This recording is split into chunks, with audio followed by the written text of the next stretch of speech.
Hello everyone. Today I am going to discuss part 11 lecture of electrochemistry, and following topics will be discussed in this lecture. Topics are electromotive force of a cell, that is called EMF of a cell, Nernst equation, and thermodynamics of a reversible cell. So we can calculate the value of delta G, delta S, delta H of a reaction. So we start from electromotive force of a cell. So here is the heading: type of electrode potential and EMF of the cell. So to determine the EMF of a cell, first we have to know what are the types of electrode potential and how to write the electrode potential. So type of electrode potential means, if you consider this Daniell cell, you can see here at that electrode, here the reduction of copper 2 plus takes place. So that's why it is the cathode.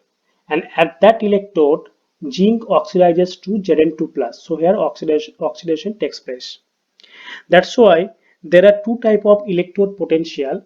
One is here at that electrode oxidation potential, and here it is the reduction potential.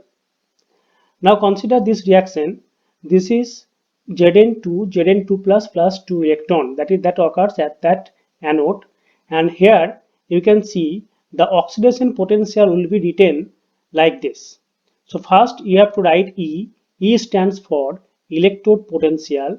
Then you have to write the metal Zn, then slash Zn2 plus. So first here you can see Zn is written, then Zn2 plus. That means Zn is oxidized to Zn2 plus.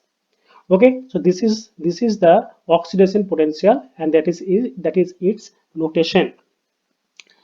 Now, if you want to write the reduction potential for the same cell, for the same half cell, that means you can write like this. Here first you have to write E. E stands for the electrode potential of this cell. Then you have to write Zn2 plus, then slash Zn. So here you can see Zn2 plus reduced to Zn. So first you have to write Zn2 plus, then Zn. So this is the reverse case. So oxidation reduction potential means first the ion, then the metal. Oxidation potential means first you have to write the metal, then ion. So here you can see from 0 to plus 2 oxidation state increases, and here you can see the oxidation state decreases from plus 2 to 0. That's why it is called reduction potential. Now, always remember, reduction potential of an electrode is equal to minus of oxidation potential of that electrode. Okay, that means E reduction is equal to minus of E oxidation. Okay, so if you consider this, this is the oxidation potential of zinc electrode. So here you can see E Zn2 plus is equal to 0.76 volt. Therefore, E Zn2 plus Zn, that is the reduction potential, that is equal to minus of 0.76 volt. Okay, so in that way you can convert the oxidation potential into reduction potential. Just you have to add a minus sign before the electrode potential. Okay, so here you can see this is the oxidation potential, and that is the reduction potential for the same electrode. Now, if you consider the reaction at cathode, here you can see copper 2 plus takes 2 electron, converts to copper. So here the oxidation potential will be written like this: E copper to copper 2 plus, copper oxidizes to copper 2 plus. Okay, so that's why first metal, then the ion.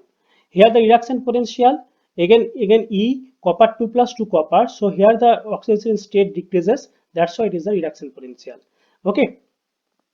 Now, if you consider what is the oxidation potential of copper 2 plus, that is here minus 0.34 volt.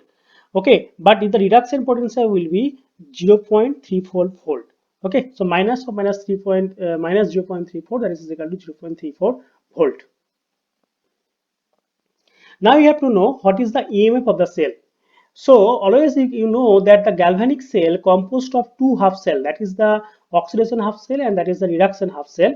So oxidation half cell and reduction half cell, electrode potential of these two electrodes are not same. You can see the electrode potential of that two electrodes are not same. If you consider the reduction potential here, you can see the E copper 2 plus copper is equal to 0.34 volt. But if you consider reduction potential of that electrode, that is equal to minus 0.76 volt. So that is the reaction potential of copper 2 plus copper contains higher value. But if you consider the oxidation potential Zn2 Zn2 plus, that is equal to 0.76 volt. But this is the oxidation potential of copper 2 plus, that is equal to 0.34 volt. So the reduction potential of the reduction half cell, you can see this is the reduction half cell. So reduction potential of the reduction half cell is greater than the reduction potential of the oxidation half cell. Okay, so here you can see if you consider Daniell cell, as I told you, the reduction potential of the reduction half cell, that is 0.34 volt. Okay, is greater than the reduction potential of the oxidation half cell. So oxidation half cell reduction potential is equal to this value minus 0.76 volt. So it is the higher value. So a potential difference arises between the two electrodes and electron flow from higher potential electrode to lower potential electrode. Okay, so here you can see the copper 2 plus copper contains higher electrode potential. So electron flow occur from higher electrode potential to the lower electrode potential. So that is the EMF. Okay, the difference between the electrode potential of the two half cell is called electromotive force or EMF of the cell. Okay, so the difference between the electrode potential of the two half cell, so that is the difference 0.34 minus 0.76 volt. That is equal to EMF of Daniell cell, that is equal to 1.10 volt. Okay, so that is the formula, that is the definition of electrode potential. So always you have to know what are the electrode potential of two half cell, then the difference will give you the EMF of the cell. Now you have to know what is the formula of EMF of a cell and what is the relationship between the electrode potential of the electrodes and EMF of the cell. So first you have to know how to express the EMF of the cell. So here the topic, process of expressing the EMF of a cell. According to IUPAC, the EMF of a cell is determined by the reduction potential of the electrodes. Okay, so always remember that according to IUPAC rule, the EMF of the cell is determined by the reduction potential of the electrodes. So here is the formula, E cell is equal to reduction potential of the cathode minus reduction potential of the anode. Okay, so here you are considering the reduction potential. Therefore, that is the final formula, E cell is equal to E of the cathode. Okay, that is reduction potential minus E of anode, or it is also reduction potential. So here I can write ER minus EL. Okay, now if you consider the Daniell cell, in case of Daniell cell, the ER value, that is copper 2 plus reduced to copper, ER value that is equal to 0.34 volt. But the EL value is equal to minus 0.76 volt. Therefore, the E Daniell cell is equal to ER minus EL, 0.34 minus of 0.76, that gives you 1.10 volt. Okay, so that is the E cell for Daniell cell. Here you are considering the reduction potential of the two electrodes. You can also determine the E cell by considering the oxidation potential.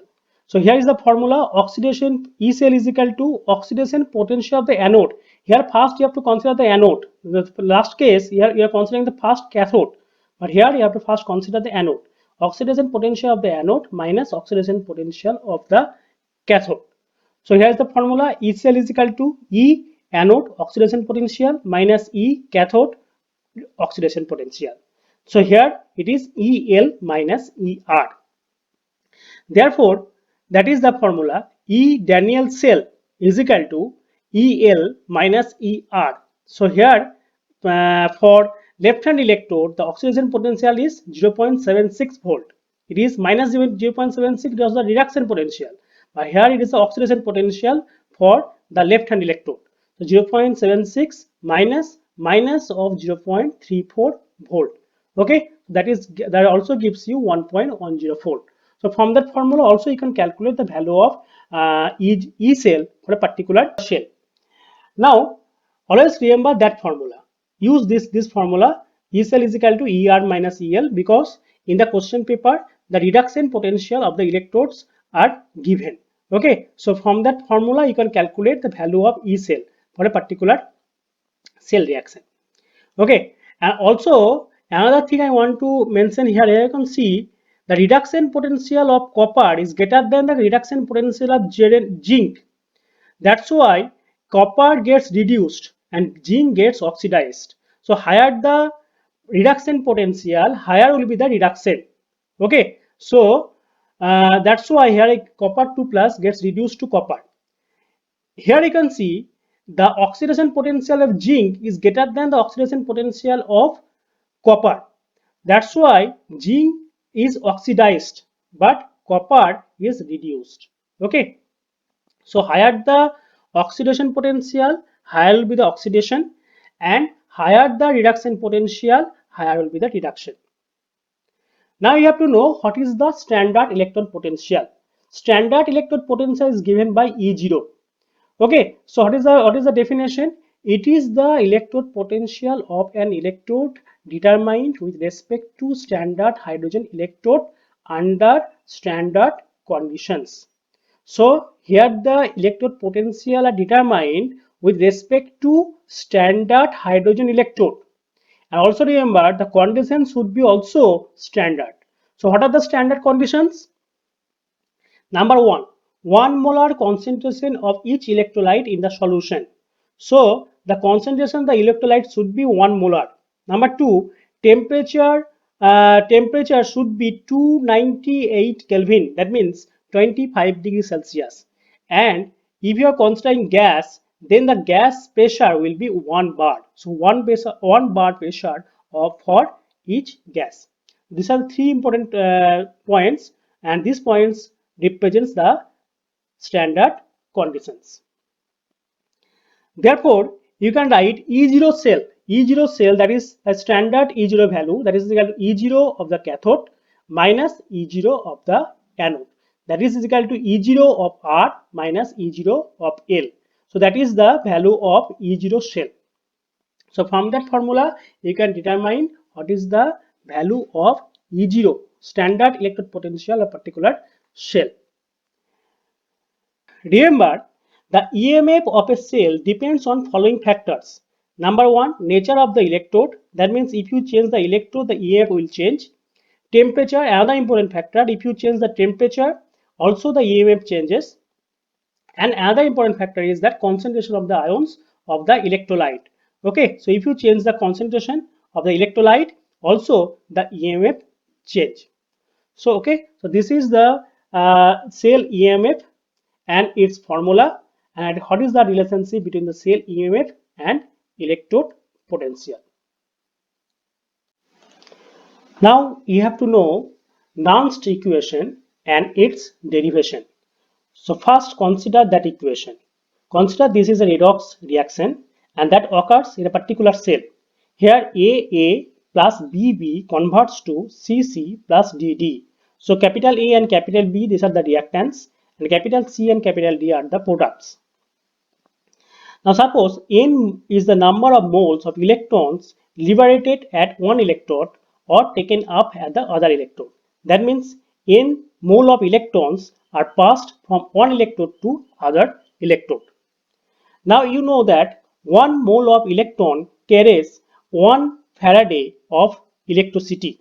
So N mole of electron carry N F Faraday of electricity. Hence you can write N Faradays of electricity will be generated. Now if E is the EMF of the cell, then total electrical work that is given by WE is equal to total current into EMF of the shell. Total current means that is equal to NF, and EMF of the cell is equal to E. So WE is equal to NFE. That is equal to total electrical energy that is produced from the particular cell. Now you know that decrease of Gibbs free energy is equal to amount of non-expansion work. So here it is the electrical work. So you can write delta G is equal to NFE, and here you have to write minus delta G because the Gibbs free energy decreases. So minus delta G is equal to NFE, or you can write delta G is equal to minus NFE. So that is the relationship between the delta G and EMF of the cell. Now, according to Gibbs reaction isotherm, the Gibbs free energy change for that particular reaction will be given by that equation. Delta G is equal to delta G0 plus RT ln Q. This is called Gibbs reaction isotherm. So here, what is delta G? Is equal to Gibbs free energy change at a particular moment. Delta G0 is equal to standard Gibbs free energy change, and delta G means NFE minus NFE. Already I have told you that that is equal to electrical work, and delta G0 is equal to minus NFE0. Here it is the standard condition. That's why you have to use this E0. Okay, so delta G0 is equal to minus NFE0, and what is the Q? Q is called reaction quotient. That is equal to C to the power C D to the power D divided by A to the power A into B to the power B. So this is called reaction quotient. Therefore, you can write delta G is equal to delta G0 plus RT ln C to the power C D to the power D divided by A to the power A B to the power B. So products, here all are products, here all are reactants. Delta G is equal to minus NFE. So minus NFE is equal to minus NFE0 plus RT ln C to the power C D to the power D A to the power A B to the power B. So finally, you can write this equation: E is equal to E0 minus RT by NF ln C to the power C D to the power D A to the power A into B to the power B. Therefore, E is equal to E0 minus 2.303 RT by NF. Okay, so here it is log. So log C to the power C D to the power D A to the power A into B to the power B. Therefore, that is the final equation. E is equal to E0 minus 0.059 by A by N log concentration of the products by concentration of the reactants. So this is actually called the Nernst equation. Okay.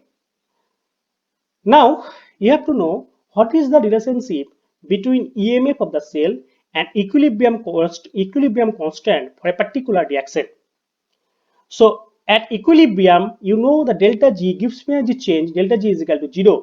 Hence, from equation of Gibbs reaction isotherm, delta G is equal to delta G0 plus RT ln Q, you can write 0 is equal to 0 means delta G is equal to 0 is equal to delta G0 plus RT ln K equilibrium. Therefore, delta G0 is equal to minus RT ln K equilibrium. Now you know that delta G0 means minus NFE0 is equal to minus RT ln K equilibrium. So from that equation, you can write E0 is equal to RT by NF ln K equilibrium, and now convert the ln into log. So 2.303 RT by NF log K equilibrium, and 2.303 RT by F means 0.059. Okay, so 0.059 by N log K equilibrium, and here is equal to 2.30 RT by NF log K equilibrium. That means 0.059 by N log K equilibrium. So finally, you can write, that is the formula, E0 is equal to 0.059 by N log K equilibrium. So from that equation, you can calculate what is the value of equilibrium constant if you know the value of E0.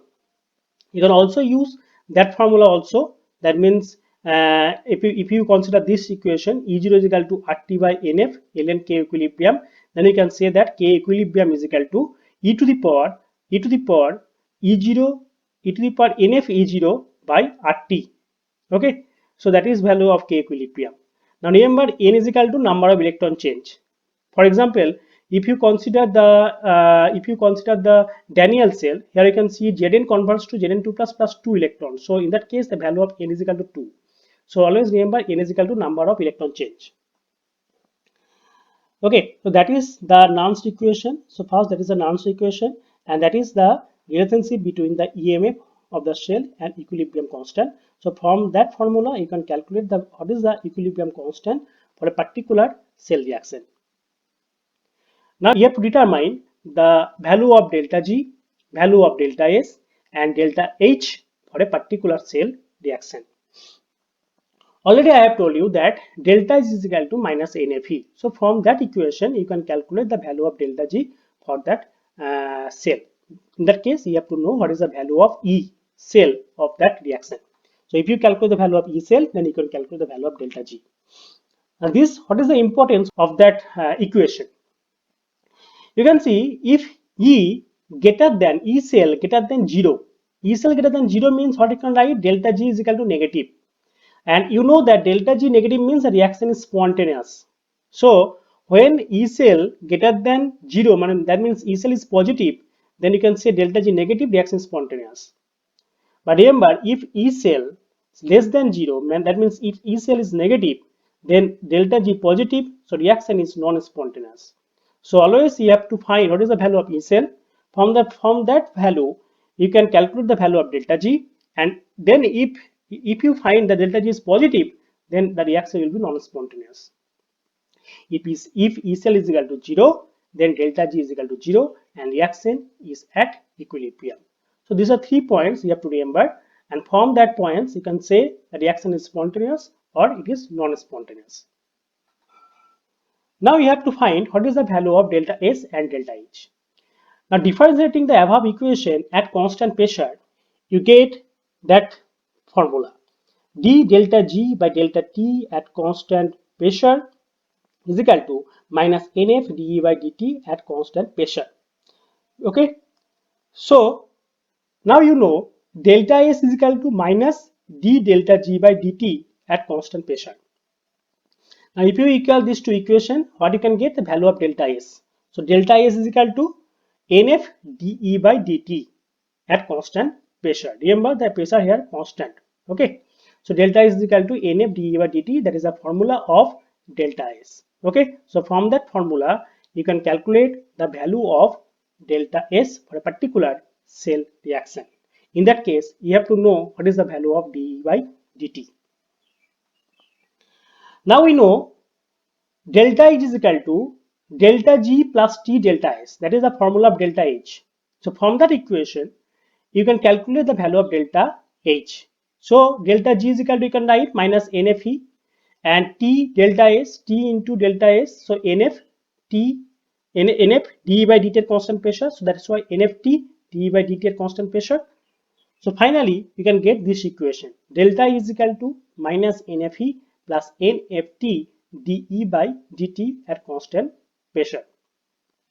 Now you can see in these two equations, delta S and delta H, this is the new term dE by dt. This new term is called temperature coefficient of EMF of the cell.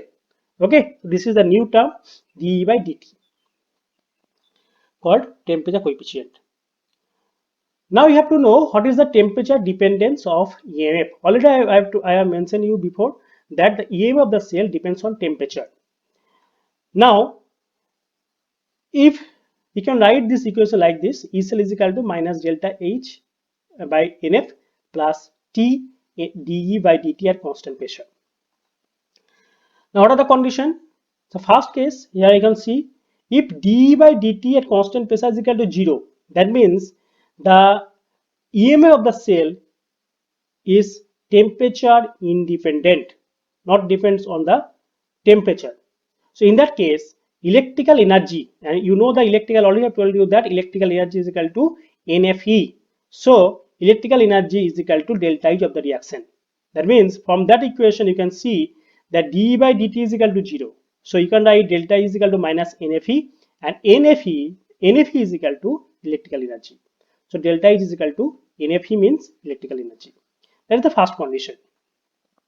Next, consider d by dt greater than 0. That means the EMF of the cell increases with increase of temperature. So if that occurs, then you can say that electrical energy greater than delta H of the reaction. Okay, electrical energy greater than delta H of the reaction. So consider this equation. Here you can see d by dt, that is greater than 0. Okay, NFE is equal to electrical energy. So this is the negative term. So negative term plus positive term, overall delta H decreases. That's why electrical energy greater than delta H of the reaction. Finally, number 3, this is number 3, d by dt at constant pressure suppose less than 0. D by dt at constant pressure suppose less than 0. So what I can say, EMF of the cell decreases with increase of temperature.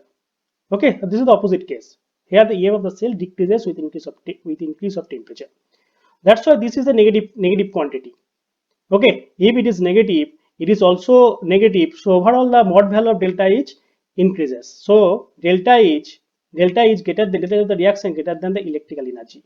So here the mode value of delta H is greater than the electrical energy. Okay, so these are the three conditions. So these are the temperature dependence of EMF of a cell. So okay, so from that slide we can know what is the value of delta S, what is the value of delta H, and if you know the value of d by dt at constant pressure, then you can calculate the value of delta S and delta H for a particular cell reaction, and the cell should be reversible cell. Thank you. Finally, my request to my students, please subscribe my channel. Thank you.